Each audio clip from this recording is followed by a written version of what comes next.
Welcome to the Talkin' Trash Addiction Recovery Podcast. We suffered in silence. Now we recover out loud.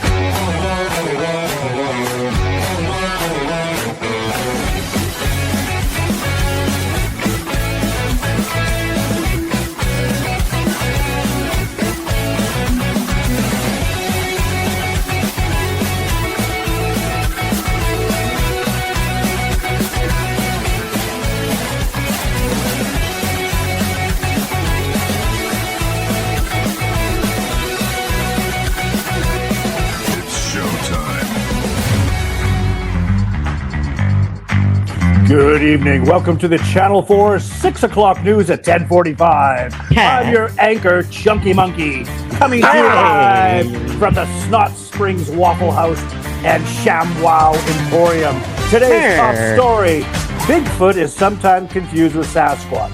Yeti never complains. Yeti never complains. I do, actually. Good evening, Talkin' Trashers. Welcome to episode 223. Special treat tonight is just us four knuckleheads. So we're going to just sit around the table and give you listeners a chance to get to know us and talk about what the podcast is really about.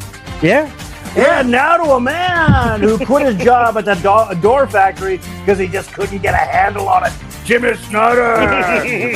That's hearsay. That's not actually what happened. Hi, everybody. Welcome to Talkin' Trash, episode 223. All four of us, hot mics, all live. Brad's behind it. Brad's in a Peterbilt. Will is in a Peter just for Bill. It just kind of happened. I didn't really plan for it. It just came out, you know. Welcome to the show. Oh, dear. I guess that's where the saying comes in, funky monkey. There it is. Welcome to the program, everyone. We love you, and we're grateful for you. Let's do our preamble so we can get into it. Recover out loud.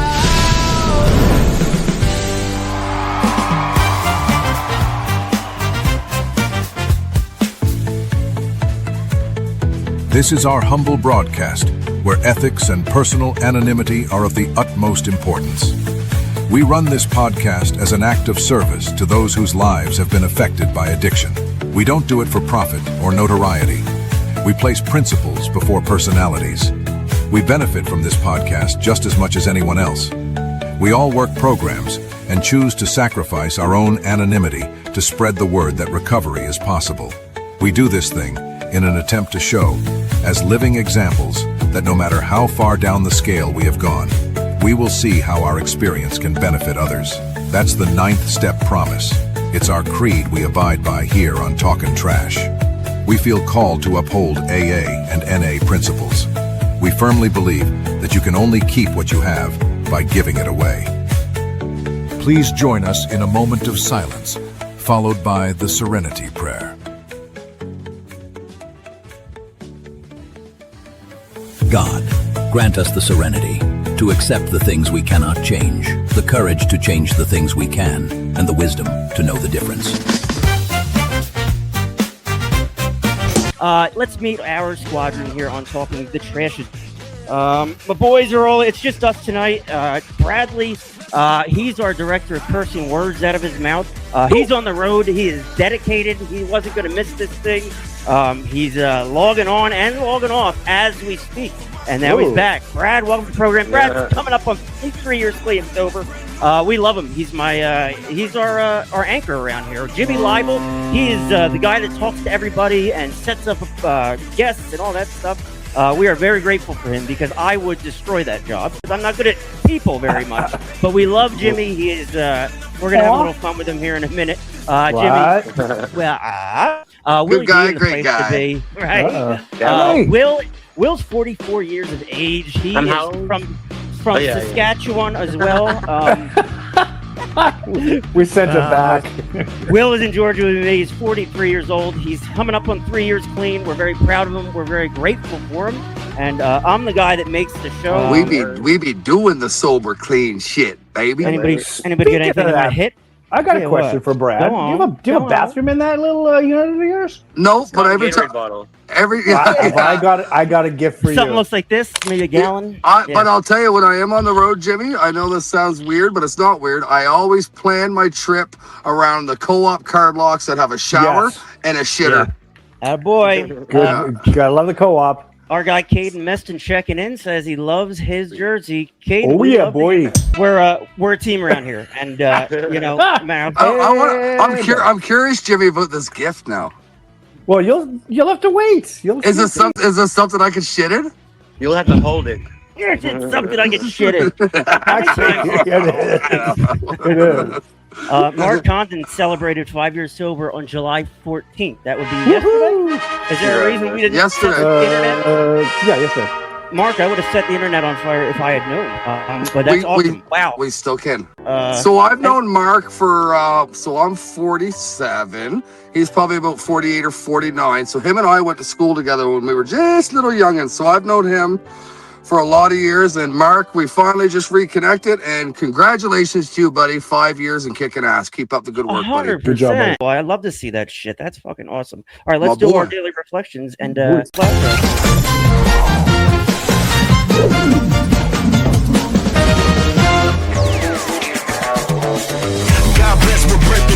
Daily Reflections is an AA-driven enterprise of some sort. It's not ours, but we like you long time. Let's read Daily Reflapjacks here on the Talkin' Trash Pod Flaps. Brad is ridiculous. He's absolutely ridiculous I back can there. just imagine what he's doing in the cabin of his Peterbilt. It's funny. I wonder if I can record him only one of these days. All right, boy. daily Oh, boy. flapjack. Hey, what are we All right. looking at here? All right, day for July the 15th. Pride in Daily Flapjacks is brought to you by Mutual of Omaha's Wild Kingdom. All right. For thousands of years, we have been demanding more of our share of security, prestige, and romance. When it seemed to be succeeding, we drank to dream still greater dreams. When we were frustrated, even in part, we drank for oblivion. Oblivion. Oblivion. Never was there enough of what we thought we wanted. All these strivings, so many of them well-intended. Well-intended, our crippling handicap had been our lack of humility. We had lacked the perspective to see that character building and spiritual values had to come first, and that spiritual satisfactions were not the purpose of living. From the old 12 and 12, page 71. Time and time again, I approached the seventh step, only to fall back and regroup. Something was missing, and the impact of the step escaped me. What had I overlooked? A simple word? Read but ignored, the foundation of all the steps. Indeed, the entire Alcoholics Anonymous program. That word is humbly. I understand my shortcomings. I constantly put tasks off. I angered easily. I felt too... Hulk mad, Hulk drink.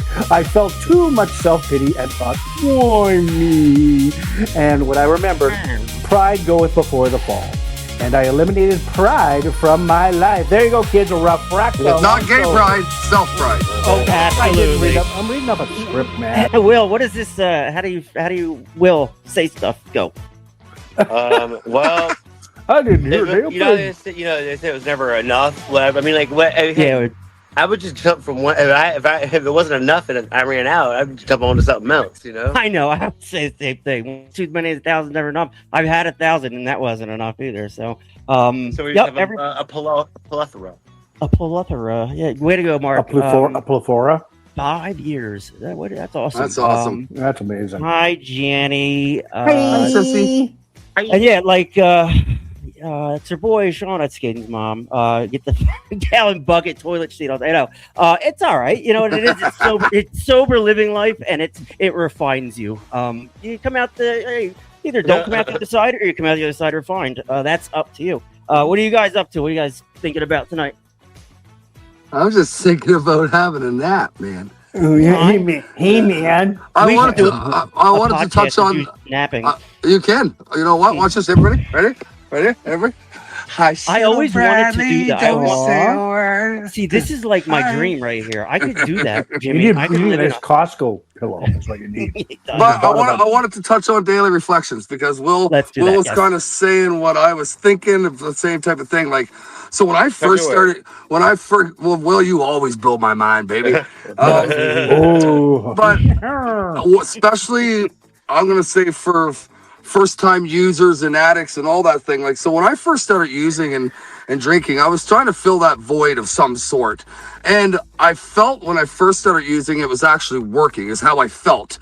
Do you know what I mean? And as Yeah. time went on, I just couldn't get enough, and I had to keep drinking more, and I had to do more drugs, and you know what I mean. Yeah. And then I caught myself going the other way, getting angry because I didn't have enough, or Right. you know, always scheming to figure out how I was going to get my next fix. Always. So early in my addiction, I was enjoying it. I know that sounds really stupid, but I You did wouldn't have have some done fun. Exactly. I had some fun times, but it got out of control and it took over my life. So it was never enough. No matter what I had in my pocket, no matter what I had in the fridge, it never filled the gap. And I don't know that when Jimmy read that, that's kind of how I thought when I reflected back on my active addictions. So Yeah, you should be in the truck every time we do the podcast because Yeah. you're like dialed in here. I love it. No, You got I feel, Wi-Fi on there? I feel the same way. Hey. Oh, he does. 5G or 3G or 4G, I don't know, some kind of G. Yeah, no, Okay. Will, it's funny when I think you and I have seen so many people get taken out just go in the recovery circuit through pride. I got this. They stop taking ownership of being an addict. They start to hide that part of it and separate two different things that aren't supposed to separate. Me and Will have seen it. You know, and it's like it's almost like those guys are going to do what those guys are going to do until they either figure it out or don't. But like, Will, do you see it like that too? Like people early in recovery? Right? I mean, you can always tell, but I mean, like, it's amazing what being too prideful, how much you can lose from that. Do you know what I'm saying? Like, I mean, you can take away everything. It's so hard to get all this shit, so easy to lose it with just a prideful, stupid decision. For me, pride is not having perspective. That's if you know but we don't see this shit when we're in it. We have to get out the other side and look back and be like, holy shit, that's where I went wrong. And I like what Jimmy says, and Jimmy said this quite a bit, and it's so true. Like when I was in recovery, like recovery center, and seeing different people and all that type of things, like you'd see so many people already making excuses for when it's going to happen. Like, do you know what I mean? Like, well, what It's if? called reservations. No. reservation. But those are people, and I hate saying that. I'm not saying that, but because you have to be ready when it comes to your addiction and your recovery. So you can have 90,000 people telling you what you got to do. You know, you got to do this. It gets over. But if you're not fucking ready, there's one, Jim. If you're not ready, if you're not ready for yourself, it'll never work, right? Yeah. And so pride and ego, I think, is a huge one for people because people get embarrassed about maybe their recovery or things that they did. But you know what would be? This is how I look at my recovery. You know, it would be way more embarrassing if Brad was still a shit show. That would be 20 times more embarrassing. Well, than, I mean, aren't you? I am, but an organized shit But show. you know what? You should have seen me before, Willie. Let me tell you, right? So my point of that is it's worth going into recovery for, and it's worth getting sober for. So if you don't ever let that embarrassment stuff hold you back, because guess what? Every one of us have it. Yeah. But it'd be more embarrassing if I kept doing drugs and alcohol and, you know, being a terrible husband and a terrible father and blah, blah, blah. The list goes on. So yes, it would. Yep. Mark Just so Condon that wrote a paragraph here. Oh. He put, it's absolutely ridiculous how I tried to create a false narrative and person with drugs and alcohol to try to make others happy, right? I thought I had to put on this false face. The funny thing is I still am funny and outgoing sober, but now you remember it. And I'll bet you weren't that funny when you were using either. You just thought you were, or it felt like you were. And he's talking about creating a false narrative and with drugs and alcohol to make not himself happy, other people happy. I mean, we got to get this guy in the mix here. He sounds like a nightmare. come on the show, Mark. Come on the show. Absolutely, he's in good company. I know exactly what he's referring to. Yeah, Rob Bargo, hey buddy. Yeah, you know, I had a dream last night, and I swear on my life, it took a week. I woke up and a week had passed. I'm not going to do it. I just lost a lot of time, and I never knew I could do that sober, and apparently I can. Just disorientation. Jimmy, would you like when we talk about humility and daily reflections here, and pride, like it's you would think as addicts coming in early recovery, the pride thing would come down, but that's when it goes up. Well, yeah, because you think, hey, you know better than everybody else. Like when I first walked into or stumbled into Prairie Sky, it's like, I know more than you guys, and I don't believe I have a problem. I didn't want any help, and I wanted things to go my way, and just that surrendering and feeling sorry for myself because everybody wasn't treated the way I think I should be treated. Oh, poor baby, oh, where? And it was just giving up, like truly when I stopped focusing on what I wanted and started humbly accepting help. That was a big, because first thing my sponsor said, God rest his soul, was, kid, you got to be humble. And I'm like, what do you mean? He goes, like, just give it up. Like, you're not king shit at Turd Island, old expression. And I'm not running the show. So just ask for the help. But I still do. Yeah, constantly. Absolutely.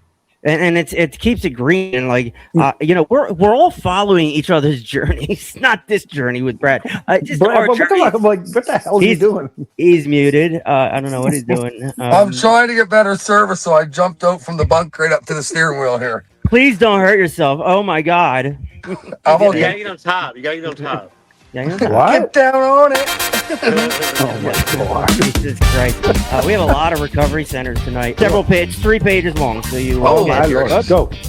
Okay, welcome to the party, everybody. So we have Supreme Detox and Recovery, Liftoff Recovery, the Haven Recovery, Northern Illinois Recovery Center, Serenity Treatment Centers, Discovery Rehab, New Hope Rehab, Sunrise Detox, Paramount Wellness Buffalo, Lakewood Oxford House, Surfside Sober Living, Paradise Sands Recovery Center, Hope Restored Recovery, the Haven Detox. Yes, welcome for sure. Yep. For sure, man. Horizons Recovery Center, Maryville Rehabilitation, PSR, Prairie Sky Recovery, and Victory Homes. Exactly. Welcome, everybody. We love having you. We do love having you. A couple new ones in there. Been thinking on it. Would love to share one day. I'm not sure as much. Listen, Mark, the fact that you're not sure if your story would be inspiring or not is the reason you should tell it. Too late. It already is. Yeah, you're beat. You're beat. All right. Oh, really? What a beauty. You know what, Jimmy? So me, I'm the newer guy around the block here, and I gotta say, when you do that shit, man, because when somebody's doing something, us as alcoholics and addicts, we don't know how good we're actually doing sometimes. Just letting you know, you crush that shit right out of the park, baby. Right out of the park. I'll be sitting in my office and I'll got my earphones on, I'll be listening to shit. And somebody will walk by and like, what are you doing? I'm like, nothing. And I'm like, I'm your anchor, Rusty Bed Springs. And they're like, what the fuck are you doing, dude? I'm like, nothing. Oh, one. So it's so funny. Oh, I have a gong for that. We're gonna do this. One for Nah, gong's too much. More of a chime I need for Brad's cursing. Bethany, news from Wisconsin is Canada fires are smoking us out down here. What are you guys doing? Why is it? Did they do something to upset you? We got fires everywhere. Like Toronto's like orange, the sky. God, she had a great episode. I watched it at work today when I should have been working, and talking about how the DOC in Wisconsin is really causing issues for people that are coming out of incarceration. Just how you're doing awesome, BB. Love you. Yeah, we're so proud of you. Anything we can do, 100%. They're the best. Jimmy, you saw their show this morning? Is it Wednesday? Yes, watch it live. And Jennifer was chiming in too. She's good. Yeah, that's my girl. Of course she was. She's Bethany said thank you, Jamie. Yeah, they're cool. You know what I mean? Like we're not. If they're us a year ago. You know, whatever. You gotta help those people because people helped us. And they'll figure out their own Waffle House nonsense and silly vanillas. Larry, right? The Huddle House. Oh my God, I got one of those right here in town. I got a Waffle House and a Huddle House, and they're all not my thing. So Will, But do you have a Waddle House? no, I don't have a Waddle House. I don't have that. Nope, I do not. Well, let me tell you something, brother. Who's let's take a look at our upcoming guests over here. Whoever Jimmy would like cracks me to. Jimmy Crackmore. Sunday, July 19th. Oh, sorry. No, Go ahead. go, Bradley. Go, Bradley. You go, brother. Yeah. You go, brother. So on Sunday, July 19th, we have Chad Hogan, brother. That's who's coming in with all the little alchemaniacs. Oh, okay. That's a lot. And then Wednesday, July 22nd, we have Larry Foster, the Yay. king, Yep. King Larry Foster. July 26th, we have Dustin B. August 2nd, we have Tommy Wilkes. Am I saying it right? Yep. That's Yeah. you are. August 9th, we have Blair Stepp. And then August 23rd, we have our one and only Liz coming back, who's always, Come on. always, for me, that's she's a breath of fresh air, and she's an encyclopedia book for Brad to learn some shit. So yeah, I'm thankful to have her. Cool. Yep. She's awesome. So here we are. We don't do this much. We usually have a guest these days because we're big and powerful. Yeah, I mean everything's cool around this podcast. Anybody have any suggestions or criticisms wouldn't you know? ideas? I got a couple of things. Go ahead, Jimmy. Curtis, okay. Where did the name come from? Talking trash? Yeah. Oh, Victoria, my mom came up with it. Vicky. And I wouldn't have named it Talking Trash, but it just kind of happened. I don't know why it happened. Probably just TT. talking shit. Yeah, but wasn't it Talking with Timmy originally? Like It was just if I knew it was going to be this, I would have named it like Addiction Corner with like all fuck that. But I made it something stupid. And Talking trash is way better. It's I get, yeah, sure. Right? It's lightning in a bottle. Yeah, my mom. I was just like, what do we call it? I can't use Timmy. Everybody hates me. Let's just Come on. Timmy trash. It was actually trash talking. I was like, Vic, I'm gonna change this whole thing up. Talking trash. That's that grab you. It was like, yay, and we went with it. And as soon as I made an intro, that was it. That thing was stuck, and we were gonna call the next name's gonna be recycled trash. I know. Well, that's the whole idea. I wasn't there yet, but like we were gonna call it Sober Dose podcast. Sober but Dose. that's Doesn't years roll off ago. Doesn't roll off the I know it doesn't. Go ahead, G. What else we got cooking over Well, what was the mission of the podcast? Like when your first concept? So we're going to do a little Timmy interview. I got questions for you guys too. Yeah, I would ask you, do round robin. The mission of it was To take up space on the internet. for a minute. It was to just paint a picture, and maybe somebody will see it somewhere. And it became a mission around the like the 50 episode mark or like 48. We had somebody.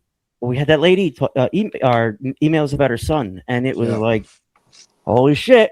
Pump the brakes. You now have responsibility to people. And I was almost upset about that. I was like, wait, this was supposed to be fun. I don't want to be held accountable, but you know what? Things are out of my control. I've stopped trying to steer this thing, and things have gone great. And I remember another thing you said, Tim, and this would have been probably, 10 episodes ago or whatever. Like and I remember this kind of question kind of come up. And I like what you said, because you did it too. You did say that you did. Did you just fart, Jimmy? No, I know. I make noises when I move. He makes noises. But He's like an old house. I make noises. I think I remember you saying that you kind of did it for your own accountability too, right? So if someone seen you screwing up, they would actually see you live. You know what I mean? Like something's not wrong with, So it's pretty cool how we do things like that in recovery, right? Because who knows, and we don't know. Who knows where you'd be if we didn't have Talking Trash? Who knows where all of us would be? And you're right. You're cutting in and out a little bit, but like what he's saying is right. Like it doesn't matter what it's called. It doesn't matter what the missions were. Like the initial. What matters is what happened now. And like I asking me questions. I mean, more like I'd rather ask you, because like this thing is only successful because of you guys, and like you guys are doing such a good job. It's like, and to put a mashup of Jimmy together, right? Jimmy front to back a highlight video. Those 2 minutes took like 14 hours one day. I'm not. Yeah, I know. But like my point is, he's earned that kind of respect. Like he's earned that kind of repertoire that Jimmy can show up and be Jimmy every day, just like Brad and Will and Tim be Will every day. And I'm not perfect every day. None of us are. But like the fact that we show up every day, every time we can, as much as we can, it says a lot. And Jimmy, you know, that mashup I was doing, I was like, what a privilege it is to work with somebody who's just a decent human being. And as I did the mashup, I'm watching you change from episode 40 to 80 to 140, and I'm seeing this growth, but it's growth by like tearing in flesh, like fighting it or whatever. You've gone through it. You've battled for your 4 years of sobriety here. Well, and you know, my outlook towards recovery has changed immensely. I would say in the last couple of months, and it's because of the podcast and because of the guests and the comments that guests or viewers send in, and just the feedback I get. I guess okay. Here's a kind of a group question. I'll let Will. What do you hope people take away from listening to the podcast? What do you want them to take away? Will, what do you hope? What do you hope? Not want, but hope. People are going to do what people are going to do, but at least they'll know what to do to get in the situation to help themselves. You know, like, I hope people don't do what we did, but I mean, you know the answer to that. So at least they'll have a better understanding on how to grasp things and maybe get themselves out of what they're in, or, you know. How did y'all meet? Good question, Mark. How do we meet? I started the show with by myself, and then Mike Oxley stepped in and kind of, you know, said, let's do a podcast. I was like, all right, whatever, I'll do it. And Mike found Jimmy, and Mike said something about, we got people from Canada. I was stalking you guys. Jimmy saw something that looked like his form of recovery, so he went for it. And I was, and you know, just like anybody else who's coming on with the show, I was like, sign him up. I mean, that's what this is about, right? Nobody wants to listen to me twice a week. So like Jimmy came in, he did a couple of shows, and you know, Jimmy, and then obviously Jimmy, you know, is my connection to Brad, and this show is mostly in Saskatchewan. The amount of people that we touch are in the western part of Canada, and some in Georgia, some in Jersey, but we're all over the place touching each other from distances. And yeah, you know, me and Will met 3 years ago when I came down to Georgia. Or Will and you know, I'm for you, it's me, Will. So we went to the same rehab. We both went to rehab sober. It was just a weird thing. We were just weird. Yep. So weird, but you know, but like Will is the dude. Like when you're in rehab with somebody, and like we weren't like stuck together like fucking Siamese twins, but we were in the same apartment complex enough to where we were involved in each other's lives and talking to each other. And you know, Will was one of those dudes where I'm just like, I'm not fucking letting him go, no matter how much he tries. And like that shit happens, and you know, you find, you know, your biological family hates you find your new family with the new person you are. And you know, me and Willie just hit it off. Let's see, Mark, yep, Anthony, Rock Bottom Revival, right? That's a show. Yes. Okay. Yeah.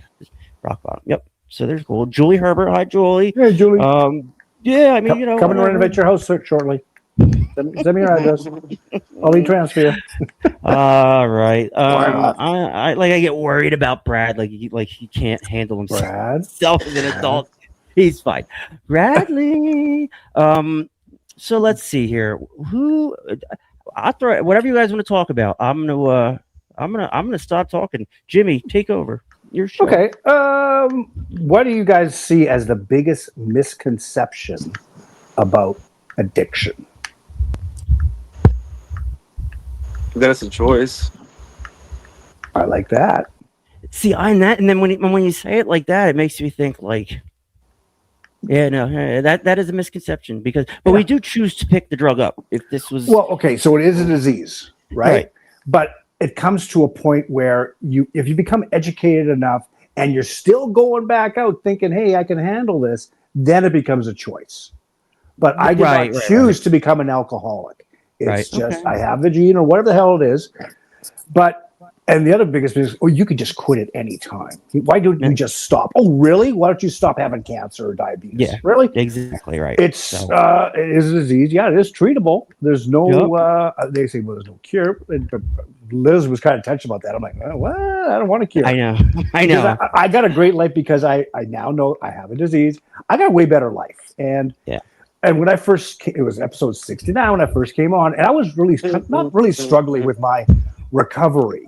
But it was like, you got to go to the meeting, you got to do this, you got to do that, do all this stuff. And I was spread myself way too thin. And then I watched the show and we had the clean time back then.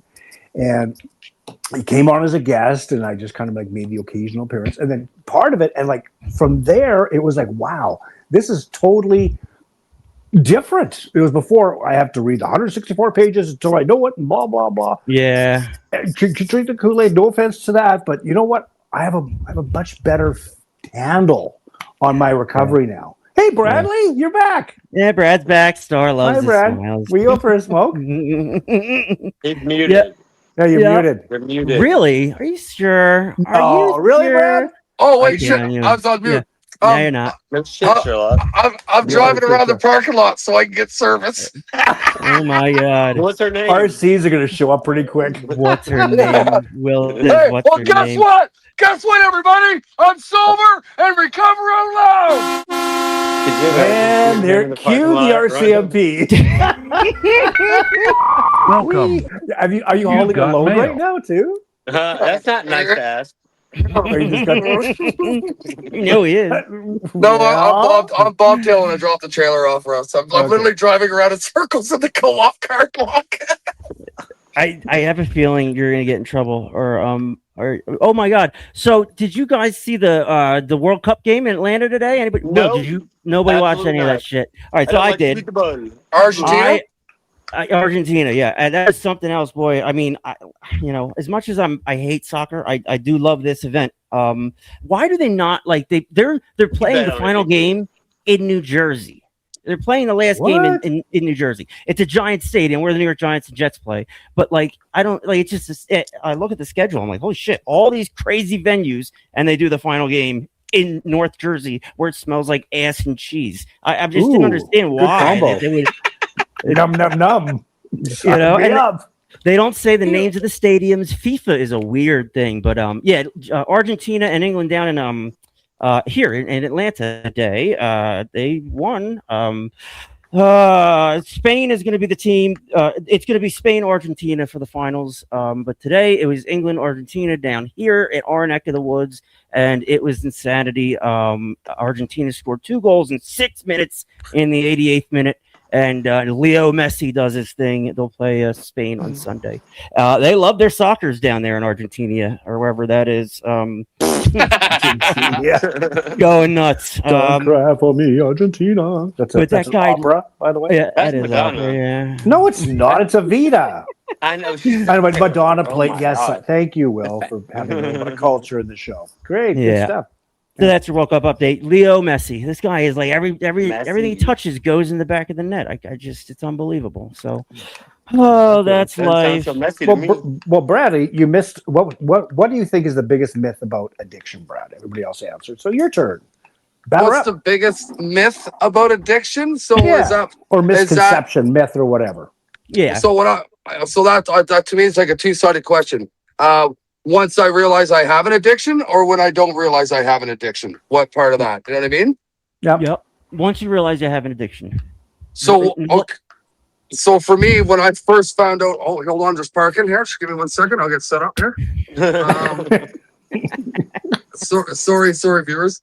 So for me, the biggest misconception for me was, I always thought, especially early in my recovery, I didn't know if I could do it. I didn't know if I could beat it. I thought there was times I never actually wanted to kill myself per se, but I didn't care if I lived anymore. And I used to say, oh, my wife will get insurance if I die. No one really missed me. Like, so addiction took my thinking over. So one of the misconceptions for me is I didn't think I could beat it, and I didn't think I was worth it. Yeah. Once I started getting into recovery, I knew I was fucking well worth it. And I knew everything around me would be worth saving as well. And when I say saving, everything got better around me when I started fixing myself. Like, you know what I mean? So I had to work on myself. So the biggest misconception for me is I didn't think I was worth it, but I'm definitely worth it. I don't know if that 100%. answered that, but that's how I feel. 100%. But that perspective is only gained by sobriety. So like the vision for the show, the whole whatever. No, what matters really is where we're at today and how we got here. And it doesn't really even matter how we got here. It's just that we're here. And you've been such a we're all going through shit together as a team, and like we're building this community thing that's kind of working for people when there's a problem. When there's no problem, everything's fine. We just dick around. But what else you got there, Jim James? All right. How about okay? Let's talk about a recovery win. So everybody can share one thing that you gained, one thing that you never thought you'd ever happen, and the proudest moment in recovery. There you go. All right, you guys go. I'm gonna get a mouse that works, and I'll be standing by. Bradley, go. So man, where do I start? Honestly, just one. Well, at the beginning, just one. Well, I got whatever. Well, for me, honestly, yeah. The first thing that comes to my head is my family. Because at the end of the day, when I was going into recovery, I was living by myself. My wife left me. My kids, pretty sure they didn't want anything to do with me. I lost my job. You know what I mean? I was literally rock bottom at that time. And, here I am 3.5 years later with a beautiful best friend, wife that I could never talk. I love you, Sherry.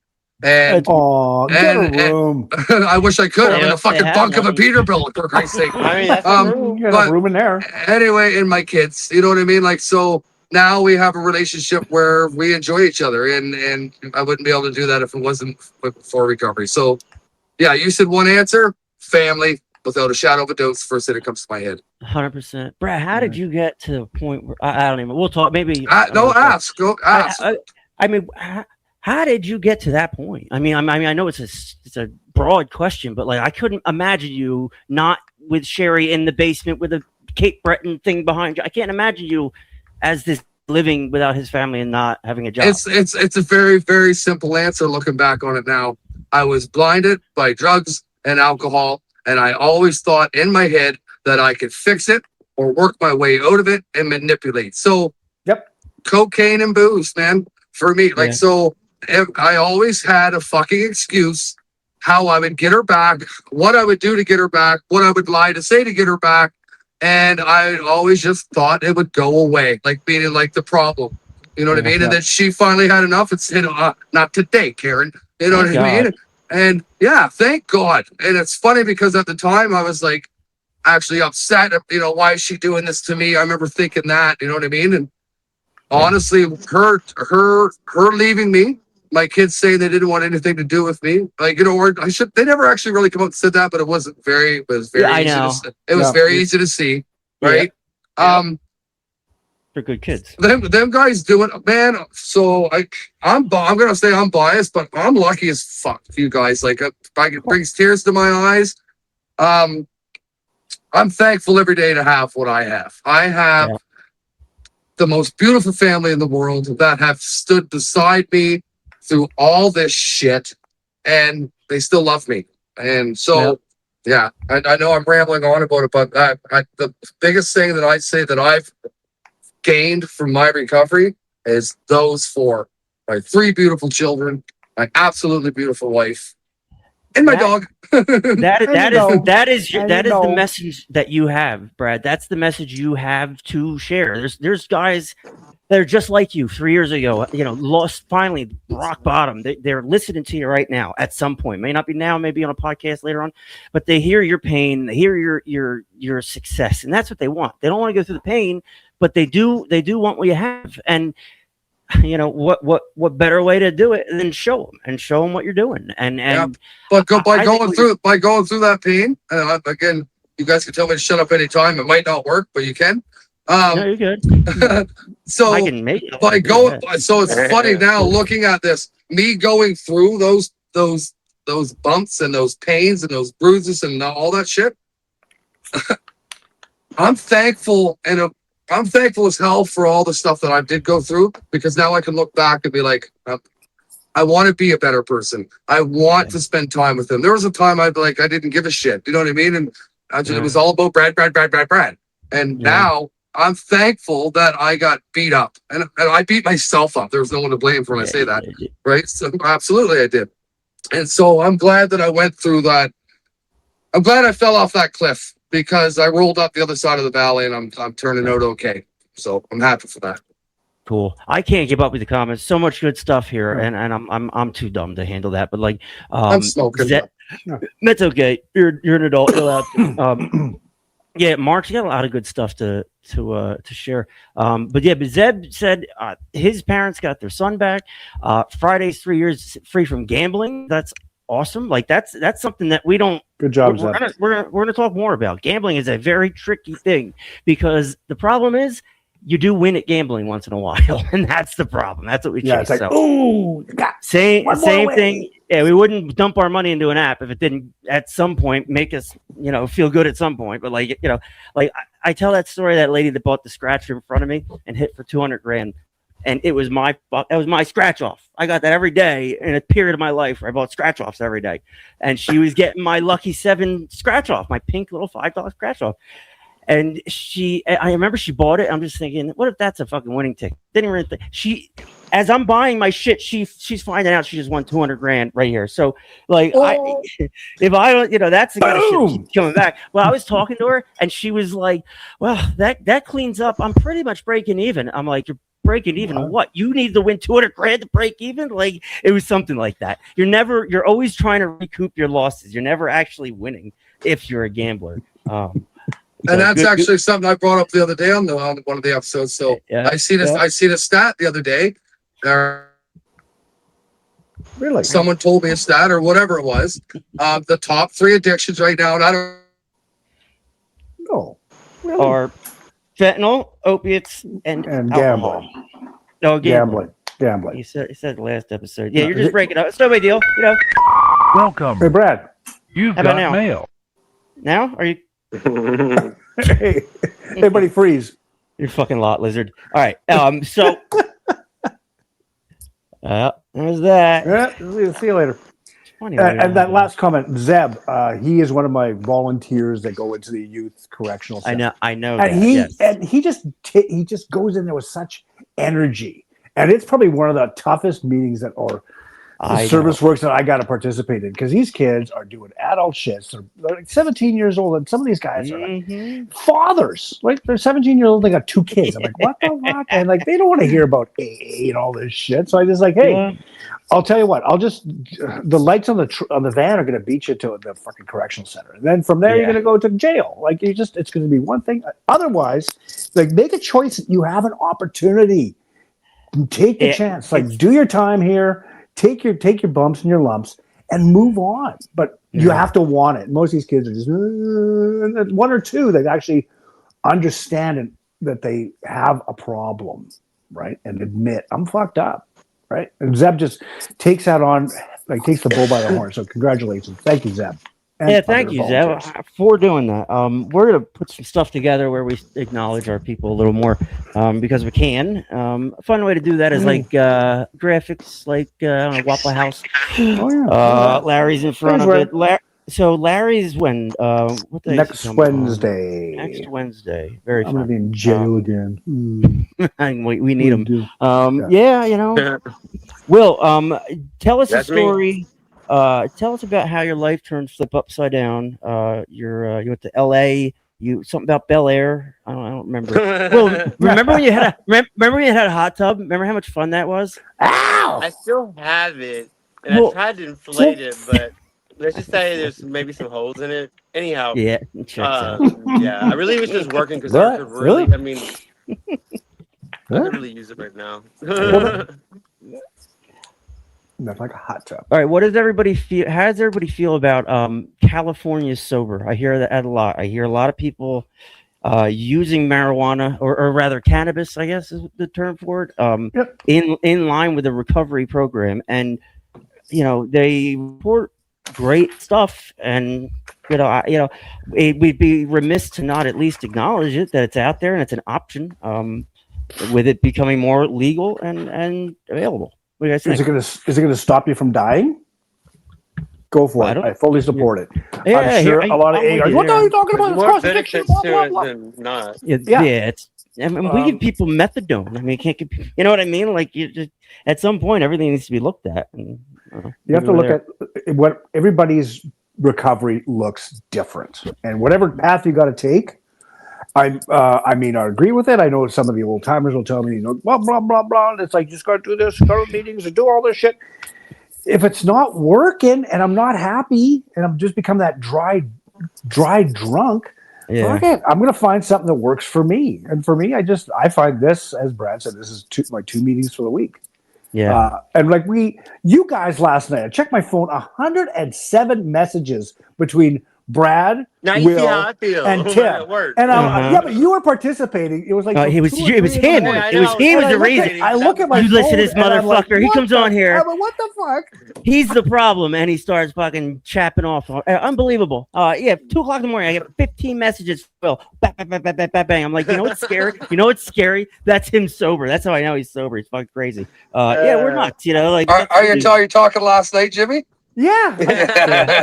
And for you people that are watching it, those early people in recovery, this is what recovery is about. We're doing fun shit until 2 in the morning, but we're Those not legs. out there using Those leggers are what recovery's whatever. about, boys. Yeah. Little legs. The Oh thing my that's God. sexy, let me saw tell you. legs like that at the pool table. Okay. Wow. But you know what? Tasty. Jimmy just nailed it on the head. So here's 4 buddies. You know what I mean? I've never met Timmy or Willie. You know what I mean? Jimmy and Willie. I. Yeah, little Willie. So, Willie. but No, recovery has brought us to be pretty much brothers and best friends because we do this show twice a week. We talk every goddamn day. You know, we deal with fucking Willie's sexy legs at 1:30 in the morning, right? Yep. But we're doing it because it's fun. And that Jimmy nailed it. Recovery's fun. Like we get to enjoy these moments and have fun with each other, man. Like it's fucking priceless. Check. Participating in life, you know? Yes. Yeah. How long we hid from life? You think of going to treatment. You did, and you're in treatment, and you're trying to convince yourself that you're not as bad as these people, or like you're in some kind of setting where a character assassinating somebody else makes you feel better, and you're just that way because you're in treatment. I remember a few times myself going into treatment, sitting in that first group, looking around, going, having everybody's fucking number. I'm 5 seconds sober, but I got everybody figured out in the group. You know what I mean? It's that arrogant, that prideful thinking that landed me right back in that same place if I was lucky. What do you guys think? I think when I was in recovery my first week, Timmy, I was actually when someone had a bad day or something like that, I almost got joy from it because I was like, oh wow, look, they're fucking up, so that means I'm doing better than them. So that was how my egotistic, stupid ass brain thought. Sometimes it was just fun to watch. In that too. I agreed. Just sit there and just wow. But you know what though, Will? Now in my recovery at 3.5 years, when I see someone, and I don't mean failing, maybe struggling or whatever it may be, I don't feel that way anymore. I feel like, what can I do to help, or kick somebody in the ass sometimes, like whatever. But early in my recovery, it was like, look at him, he's fucking up. Like, it's so big of you to admit that. You know what? 90% of people won't admit that. They won't even recall it. I had to dig it out of you, and you're just honest, and that's how we roll. But that's how. But like some people, now listen, this is a whole other side of that. Some people go into the rooms and they take comfort in hearing that person's story, and now they're comparing. They're not identifying yet, but the comparison actually keeps them coming back because it makes it feel like, shit, that dude's way more fucked up than I am. And even though it's a negative thing at first, with perspective, which comes with sobriety, it can be a positive thing, I think. Because it makes you feel like you're not alone. Because I think when I first went into recovery, I was the biggest asshole, the biggest fuck up, the biggest that made the most mistakes. So you're right. I never thought of it that way, Tim, but that makes complete sense. So, and again, you just dug it out of me because I never thought of that. So early in my recovery, hearing other stories that might have been worse than mine definitely made me feel better about myself and did get me coming back. So you're right. Maybe my perspective was different then, but it definitely had my foot in the right direction to keep me intrigued, to keep going. So that's a good point. Yeah, you got it. You got it. And a lot of people like that. But they won't recall it with honesty because it's not a great trait to bring up. It's not a, oh yeah, when I first got clean, I judged everybody instantly, like I'm the god or whatever. Not something you really want to admit to, but on a podcast for addiction recovery, we look back and we see the things that we've done or how we react to things, and we realize like, oh shit, that's how I was, and now I'm not that through time and perspective. And so you get this stuff on your belt. You hear somebody struggle nowadays, like in early recovery. Will, you can attest to this. Sober livings are like it's like The View. Like, oh my god, it is worse than a talk show. And The like View. everybody's out like Brad, you're whoopee. and then I call her his name. So like it's just is what it is. We're not here to faking. I don't know what I was talking about. Something at The View, women. Just how sober living was just kind of like a talk show. Oh yeah, Like right. The View. Yeah, it was nuts. It was nuts. But like those are 8 guys who are 5 seconds into being sober, and they have all these emotions running all over the place, and it's fun to hear about some fucking crazy to take your mind off, or whatever takes your mind off of your shit. It used to be the drug, now it has to be something else. And I know a lot of people, it kept them coming back, but they're keen to admit that, Brad. And it's hey, listen, everybody's at a different spot. I'm for let's throw our shit on the barbecue and see what burns. You know what I mean? So I was just going to say that, Tim. So I'm actually going to share something that I haven't shared with anybody yet. I did say about 5 or 6, 7 episodes that I got some stuff going on, right? And so I have a family member that was diagnosed with cancer, and someone who's really close to me. And I guess what I'm saying is I'm thankful that I'm in recovery now when this is going on, because I have good friends that can help me through this. I can communicate with this person way better than I could have before. Terrible situation, but a lot of good positive stuff that's going to come out of it. I do know that for sure. I just wanted to share that with the viewers because I have talked about it a few times and I beat around the bush and I'm sick. I got to get it off my chest, I guess. But at the end of the day, what I'm saying out there to people that are listening, and this isn't a poor pity me thing, that's not what I'm talking about. I'm thankful that I have these 3 gentlemen right here, because once I did find out about this situation, I reached out to all 3 of these guys. We had a talk, and like they were there for me. Like there was calls, like, you know what I mean? Like we talked about it, we communicated, and there's other people in my recovery circle that are there to help me. So what I'm going to say is about this recovery train that we're on, you'll never get the people that are the truest form of friendship in this recovery circle. Because again, you guys, I thank you very much for all the support that you guys have given me and my family with this going on. But I would have never had that if I wasn't sober and clean and recovery. So recovery is a beautiful thing, right? So yeah, I'm thankful to have you guys more than you'll ever know. I can tell you that right now. And I mean that from the bottom of my goddamn heart. Jimmy? Brad, like, you took the words like totally. That's what we're talking about. It's when we're in active addiction, it's a disconnection from everybody and from yourself. But when you're in recovery and you're figuring things out, it's a connection with others and yourself. You become reconnected. You figure out who the fuck why you're here. What is your purpose? Yeah. And I have just so much. I love my job. I love going to work. I can't wait to get on the podcast. And I wake up every morning and it's like, oh God, I get to take my dog for a walk. And I get to do all this stuff. And it's like, oh shit, it's bedtime. And I'm just so grateful for the time. Every single day is a gift. And this is the youngest I'm going to be right now, today, at this moment. Tomorrow, it's just boom, boom, boom. Just get that dash is getting shorter. And there's just one piece of advice for somebody, like if there's somebody out there with 1 day sober, my advice, just keep going. Give it a chance, because it's you're worth it. Yes. You are. Don't do it for somebody. Do it for yourself.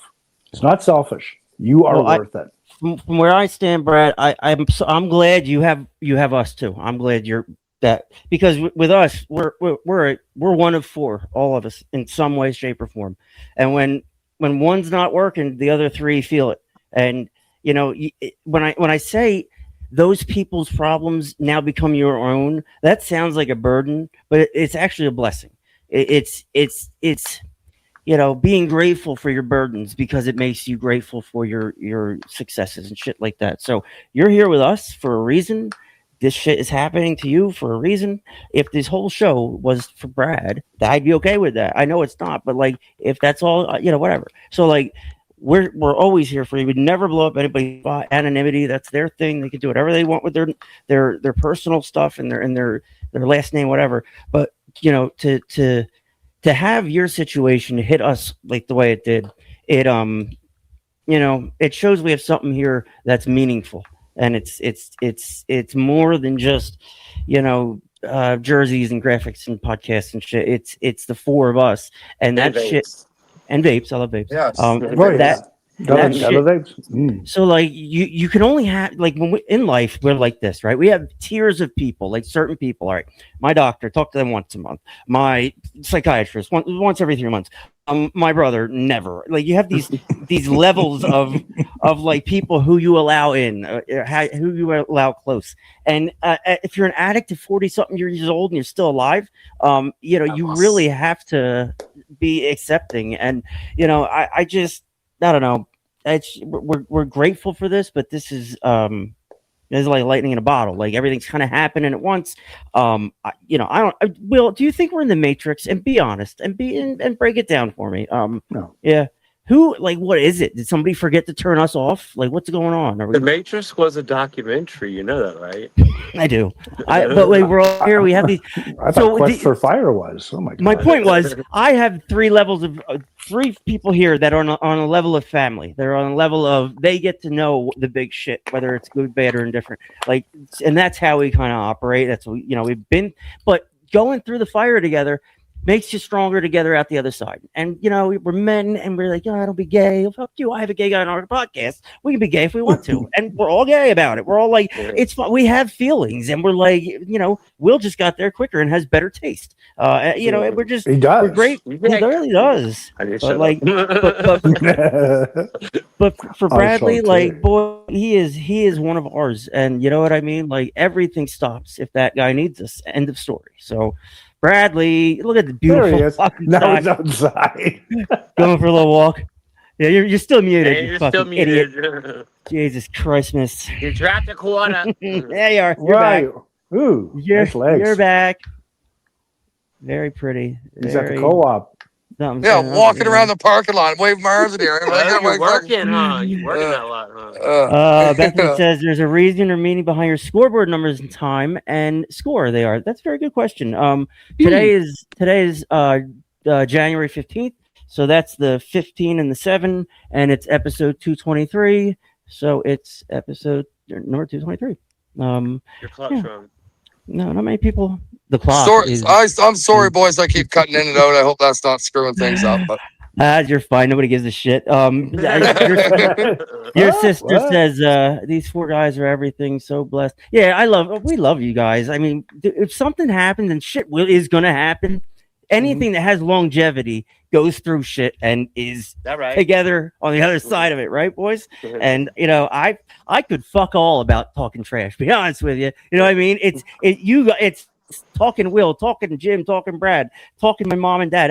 Talking trash is just where we come on and are broadcasted. Like it really, it's about you guys for me. And I realized that a couple episodes ago. Just seeing, I don't know, I said something, and I said seeing Jimmy and Brad light up when they know that they hit a home run, a podcast home run. It's fucking connected. This thing went dead cent, like 490 yards, feet, whatever, and it's. And I see it, and I see you light up like you just figured out something about yourself that you didn't know you had before. I don't know how to explain it. I stare at our video way too long in my life. That's my job. But like, I see you as I analyze it. I can't help you. You're all doing a great job, and you're just everybody. Like, I love our stupid shit that we do, our inside jokes. That does not make us. That makes us a thing. People want that kind of shit. We want you to be involved. So I love you guys. But that's where I'm gonna say one more thing before I get cut off. Say it. Am I there? Am I there? Yeah, you're on. Oh yeah. Are you there? I'm gonna say it quick before I lose my internet. But that's what I want the viewers to know, because we don't just do this because it's fun. It is fun, but we learn every day. Like you said, you nailed it right on the head, Timmy. Like, you guys will say something to me where it's like, oh shit, I never thought of it that way before. Or a viewer will say something in a comment and talk about something where we get to learn so much about ourselves because of this podcast. So getting on this podcast is fun and easy. And yes, we have fun, but For you. for the amount of growth in our recovery that we do because of Agreed. this podcast There is you go. fucking exponential. So There you go. yeah. Well Excellent. said, Brad. Well said. And he hit it on the nose, man. We are growing, and not because we're good at radio podcasting, but I am pretty good at being an addict. So I have some good ideas how to not be one. And that's our real value. That's our real value here. And we make sure that stays our value. Our value is that we're shitty asshole drunks and drug addicts. That's the value we have. We're not radio. This isn't the 90s. This isn't shock jock radio. This is a whole new fucking thing. We don't know what this is, but we know that we need it, and we know that we found people that we trust enough to tell our crazy shit to. And it's fun. Yeah, it is fun. Yeah, it is also work, and it is a responsibility when the skies get dark and there's shit going on around us. Like it becomes a burden. But overall, I don't it's think they get dark up there where he's at. They don't. They go to about like twilight and they stay. Oh my god, that's why everybody kills themselves. So there's no nighttime. There's no. Oh my god, I had to do it. Mud season. Jesus Christ! All right, let's read our thingies and then we'll get going here. Mud bug, what? Yeah, mud bug. You got. Yeah. Here. I don't know what comes in, but I couldn't care less. In closing here on Talkin' Trash Podcast, we read an NA traditional reading called Just for Today. Over my stairs, walk away from the pain I've been through. This feeling I'm feeling is brand new. This the moment I break.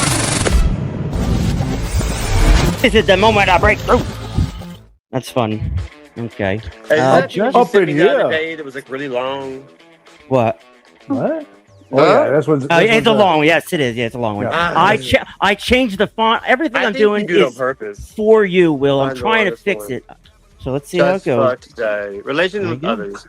We made a list of all persons we had harmed and became willing to make amends to them all. Step 8. Bye. All human beings are fucking selfish assholes.